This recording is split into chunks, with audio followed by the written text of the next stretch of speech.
Hi, I'm రాయా. నీ పేరేంటి? నీతో ఏ భాషలో మాట్లాడాలి? జనరేషన్ గ్యాప్ అనుకుంటా. సెమ్మయ్య ఫైట్ పన్నింగ్ ఏమన్నా రేడర్స్ షూట్ ಮಾಡಿದ್ರು. మరి నువ్వు చనిపోలేవా? ఇది ఒక టెంపుల్ ఆను. బై ఎనీ ఛాన్స్ तुम भगवान हो?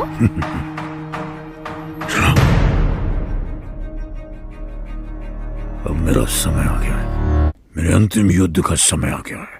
అసలు ఎవరు నువ్వు? द्वापर युग से दशावतार की प्रतीक्षा करना. द्रोणाचार्य का पुत्र अश्वत्थामा.